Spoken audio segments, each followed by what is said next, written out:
it's Dr. Betsy, and we're here with another week of Body, Mind, Spirit. I'm very excited to be talking with Jenny Cohen today, who has a program called Dance to Heal. But before we get into all the fun stuff she's doing, Jenny, I'd love to just get a little bit of information like about your background and how did you get into dancing? First, thank you so much for having me, Dr. Betsy. What an honor, what a joy to be here today. Okay, so down to the nitty gritty. How did I get into dance?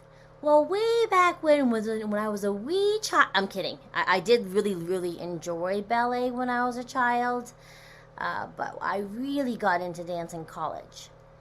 Actually, high school. I just loved the way it made me feel. I felt so free.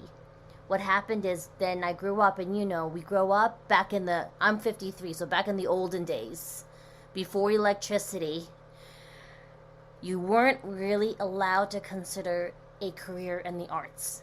So I walked away from it and I became an occupational therapist. First, I got a degree in psychology, and then I transferred right into the Sargent College at Boston University and got my master's. I worked for about 3 years, and then I went through in vitro for my beautiful, precious fraternal twins.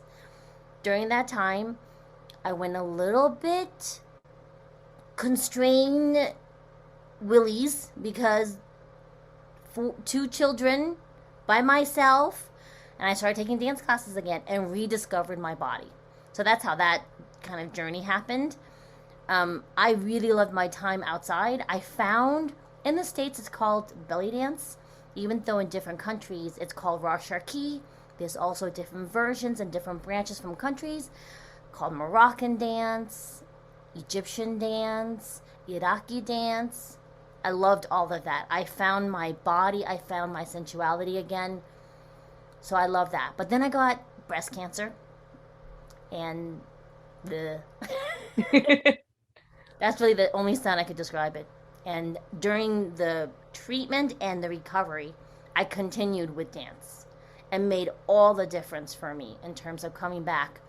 It was chemotherapy, then surgery, then radiation, and then another type of radiation, infusions, a total of about 18 months of treatment. And you lose track of your body. And I'm sure a lot of your guests might have experienced it, or even your listeners. I had very severe neuropathies, and I got deconditioned. And as an occupational therapist, I was doing all the right things. I was doing energy conservation, being realistic about what I could do and what I couldn't do. Unfortunately, I still felt really disconnected from my body. And quite frankly, I got very depressed. And dance was one of the few things that kept me present in the here and now, remembering I'm safe. I'm lucky. There's a cure for my cancer. That is, I'm thinking about like I grew up taking dance lessons myself too, and similar journey. And like at some point you just give it up. But now I'm thinking about maybe I need to start dancing again. But what point did you go, hey, wait, I'm onto something, and that dance can be used to help heal and help heal other people? I think I always knew. I always knew. I just never felt that I was the one to bring the message forward. I never felt I knew enough. I never understood how important it would be for me to read that. I've gotten so many messages. So to get woo woo on you just a little bit, That'd be great. right? I used to get readings. I got energy work during my chemotherapy. My family could not believe the difference between when I walked in and then after the Reiki energy by a master was done, and then how I walked out afterwards. Because chemotherapy, literally, right there, they're infusing you with chemicals that don't just go after the cancer. They go after everything, and there's no barrier. There's no, hey, little spy chemo, go after the cancer in Jenny's right breast and her lymph nodes. It went everywhere. So my body was devastated, and that energetic healing really helped me. I got readings from that master, and she would say, people are waiting for your message. And I would be like, nah, me? Yeah. And then I still love to learn, so I'm constantly learning from teachers, constantly certifying in Reiki, in yoga, and breath work. And I started incorporating that into my local dance classes, and people would tell me they felt better afterwards. That's my How long? cat playing. And Sorry. how long have you been teaching dance then? So we go literally, I think, okay, so this is a funny story. I never thought I was worthy of teaching dance. Does that theme sound familiar to you? Yeah, And so many people are there. Yeah. so when I first found belly dance, I wandered into the most advanced class of the teacher. So when we say advanced, that means complete improvisation. They were playing finger cymbals and freestyling around the room. And I walked in as a 35-year-old with 4-year-old twins, not having danced in like 2 years. And they're beautifully twirling around to this music I could barely understand. Fast forward 2 years later, the teacher was like, I had to go on vacation. I need you to sub my class. Yes, teacher. And that's how I started teaching. And then I wandered into another dance class. I thought it was modern. It was hip hop. I'm in my 30s and I'm taking hip hop with 16-year-olds, keeping up, I have to say. And the teacher eventually kept me in her advanced class, and then the school offered me a teaching position to teach their 10 and 12-year-olds hip hop. So that's kind of how that it was always the universe going, Jenny, go through this door. Okay, wait, that's not the class I came in for. This is where you belong, though. I think that's a theme for so many people in their lives. You try to control where things are heading and how things are going, and you're just going to end up where you're meant to be, no matter what you're trying to do. Absolutely true. Absolutely true. For you yourself and your listeners, I do tarot reading cards to help me be centered. I'm not sure if you're familiar with the family systems and complex PTS therapy, because we are doing a lot of that in my family. It turns out I happen to have a lot of trauma from my childhood that I keep bringing forth in present day life, right? And the tarot cards help me interpret when I'm triggered and when I'm not in my present self, and how I can calm down those parts of me that are inflamed. And I feel my feelings of hopelessness, not being safe, which is really not healthy. It's not a healthy frame of mind to be in. It's something that I bring up time and time again, kind of is the name of this show, is Body, Mind, Spirit. Is, as a physician, I've always been trained to treat the body. And there's really only so much that I can do for people's bodies. That if you don't take care of the mind and the spirit, you can do everything you want to the body, it's not going to get better. That you have to have that balance. And I think especially when I found out that you did this, this dance and the dance therapy, I'm like, wow, that's something I really haven't thought about. And I'm thinking about like children, like how freely they just dance and kind of let themselves go and are just happy, and they don't care how they look. It's kind of like a natural thing for them to just, spin around and dance and, get down and boogie. So That's so true. I was never encouraged to play as a child. So I will tell you what was very funny in the past. I would enter these amazing classes, and the teachers would say, "All right, so for the first 15 minutes, we're going to play." And I'd be like, "Are you kidding me? Like, I paid you $300 for this intensive, and we're gonna play? Like, what in the world is that?" And as I learned this spiral learning, it kept coming back, this circular learning. If I don't play, it does not give me an opportunity to heal. Playing is a way of healing because we carry our injuries and our memories of trauma in our bodies. and I see that all the time, and especially because I do a lot of pelvic pain in my clinic. And there's so many times that there's some sort of underlying trauma, and it doesn't have to necessarily be a sexual trauma. It just could be something that was emotionally traumatic in a person's childhood.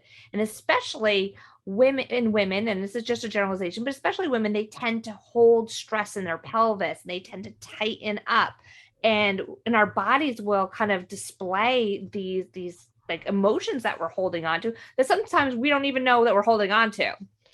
Exactly. So Exactly. And for me, I mean, I loved the art and performance of hip hop. It did not get better until I discovered the culture and the music and richness of what we call belly dance, because the syncopation in that music helped me better my understanding of hip hop. If you think about it, a lot of that culture is the same continent. yeah. The African continent comes from that, right? We tend to sometimes not attribute the sources, and so we I need to acknowledge that in our conversation right now. And that movement, because a lot of that movement is undulations, which directly address that pelvic region that you were referring to, that you deal with all the time. And I noticed that the more I did this form of dance, the more healing I got, even though I wasn't necessarily going to therapy at the time.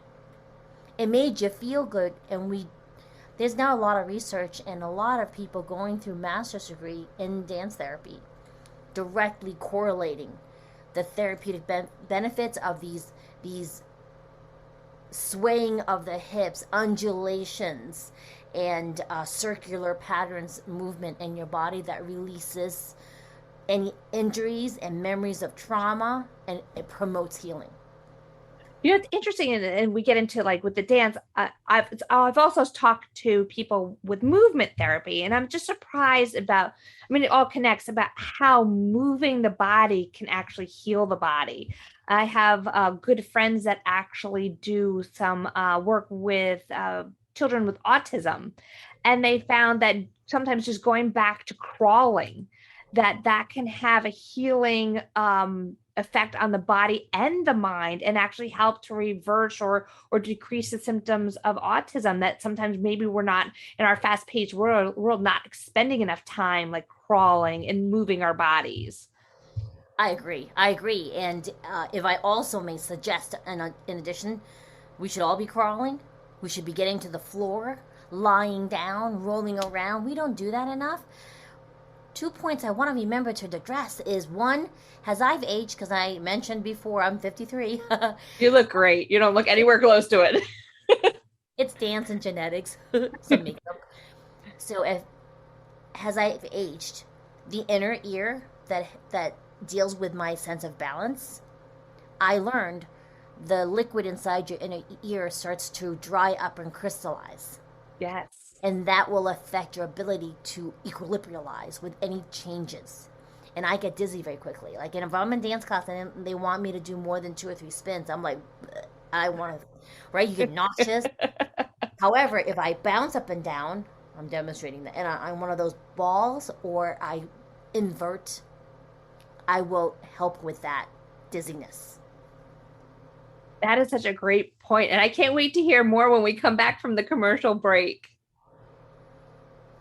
80% of women will develop a pelvic health condition at some point in their lives. There is relief. There is hope. The Pelvic Floor Store, your resource for personal health. And we're back with Jenny Cohen talking about the health benefits of dance. So, I was thinking about during the break about how one of the things that's really a shame is for our children that they have become a really like sedentary group of people. Like everyone's and just even all of us in general. I know myself, I'm in front of my computer all day. Everyone's on electronics. Nobody's getting out and kind of moving. And it's really going to take a toll on people's health. So Yes. Which is the reason why I launched my podcast, Dance to Heal, Transformation Through Movement with Jenny C. Cohen. There's a lot of Jenny Cohens. So I'm Jenny C. Cohen, so you can find me. Here's the thing. A lot of people, they get very hung up, Dr. Betsy, on dance. It's like, listen, yes. now just move. Like, roll around on your bed if you need to. Bring your knees up to your chest before you get up. Roll onto your side to side. Make sure your bed's wide enough. Don't fall off, right? And, kind of do like a snow angel in your bed. Get some exercise. Get the blood flowing. I strongly suggest our listeners Set your alarm so it plays music, so that's the first thing you hear. Because our body are about what, 90% water. We respond to sound waves, and the music will get you to want to move and respond and interpret what you're hearing. Or if that get a lot of people are like, I don't want to dance first thing in the morning. Fine, listen to your breath and move to your inhalation and exhalation. Or the sound of, I have a lot of cats, so they're always purring. So I'll do like a little vibration to myself, stimulate my inner ear, like I was saying before the break, to their purring, or even the sound of raindrops. Those little vibrations, we need that stimulation. The other thing I wanted to remember to address was the crossing of midline. So in terms of anatomy, right?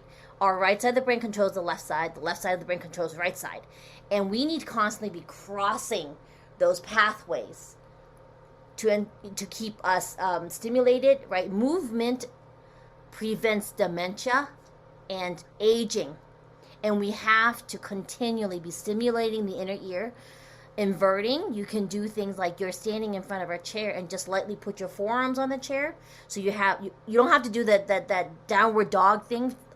I hate the downward dog thing for yoga, but it's very important to do to invert, right? To get your inner ear used to being a little bit upside down, but some people don't have that flexibility in the back of their legs. So if you stand in front of a higher chair that's propped up against a wall, so it doesn't shift, and then you stand far enough, you put your hands on the sides, and then walk gently far enough away where you can put your forearms down, and then gently rest your top of your head on that chair.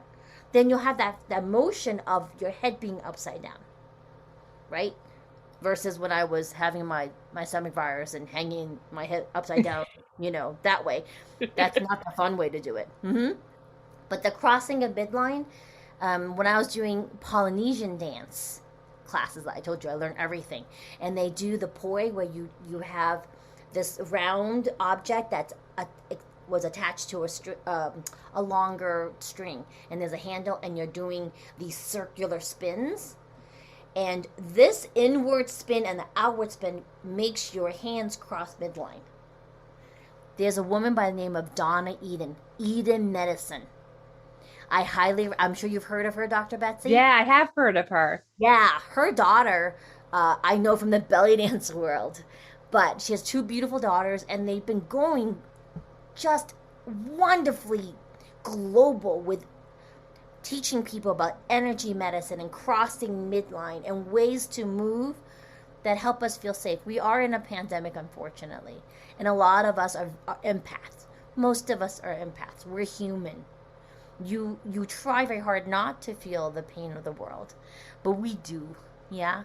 And there's ways we have to find to release that energy so we can still go forth and do what we need to do.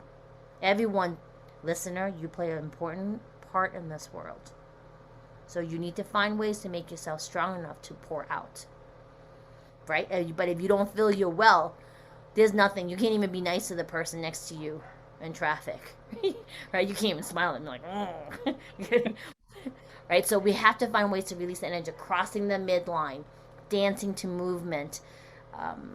I like to, in my podcast, we just had the first one the beginning of this month, and I had my son doing a 3-minute demonstration video. So you understand, Dr. Betsy, my son is a 22-year-old University of Utah ballet major. So I had him sitting in this very area, showing people what it means to just let music move you in any way. So there's different frames of him doing just neck rolls and some simple arm movements, yeah? And this was all it takes to center you to the present moment. And we need to do that. I always have to remind myself, I'm safe. I'm safe. You are safe. Dr. Betsy is safe. Our producer is safe. We're all safe, but how do we make sure we remember that? Move and breathe. In the nose for 4, pause. Out the nose for 4, pause. Tune into your 5 senses, right? So may I share that exercise with you? Yes, that would be great. Thank you. So this is one thing that I do before I take my performances, before I compete. I used to compete a lot because I had to prove that I had a that my message was getting across to other people. Like, do you like my costume? Do you like the music? Did you get my story? I would compete to get that feedback. Or anytime I want to walk into a scary podcast, what you do is you start first tuning into your taste your smell of taste. So I'm drinking my very precious Earl Grey tea. Now I'm take a little sip.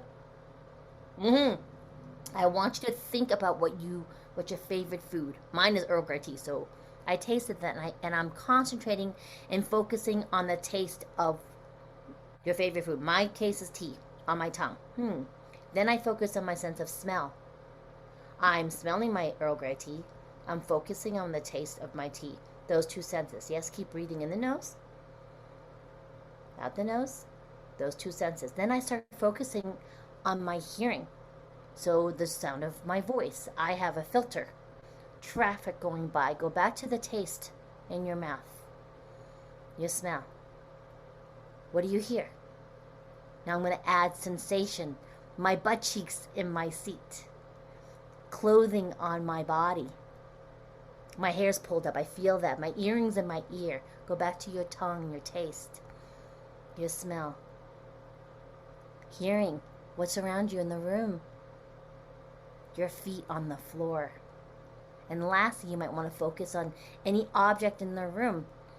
Here's the thing. When we focus on eyes, we lose all your four other senses. So hold on to your taste, your smell, hearing, your sensation, your feeling, and your sight. Now keep holding, being aware of all those five senses as you take a breath in. And then exhale. One more time. Inhale. 1, 2, 3, 4. Exhale. 4, 3, 2, 1. You feel more centered? I just feel so much calmer and like chill. And it's funny because I tell people to do this stuff all the time and I forget to do it myself. So that's not any good. Yes. So, and when I was thinking about, the dance, I was going to ask you, how would you, I mean, it sounds like people, if they're just starting, should just be doing any kind of movement. But then if they want to like up their game and do some more actual dance, how would you recommend that they get involved in that? Okay. It has to do with where that person, where they're starting at. Okay, Dr. Betsy. So let's say I originally set up my wellness program that's going to launch soon for breast cancer survivors, and it had to do with you're usually very deconditioned, but most of us are deconditioned. It's like we were diagnosed with coronavirus. Walking with music and tuning into your five senses. There's certain skills I can't hit, but I hit them very well when I'm naked after my shower. So I'll be playing my favorite pop song, and I'll try some fun. Be careful of the shower. Don't dance in the shower. It's very slippery. So that's a safety precaution, people. But once you're all dry and you have privacy, move around and feel the freedom of that being totally naked. Move through the space. If that rocks your boat and you want more, start setting the timer for yourself where you play 3 of your favorite songs. Once a day. Twice a day. 3 times a day. So now you're looking at 15, 20, 30 minutes of exercise you're getting in. There are a lot of cardio dance classes available for free on YouTube.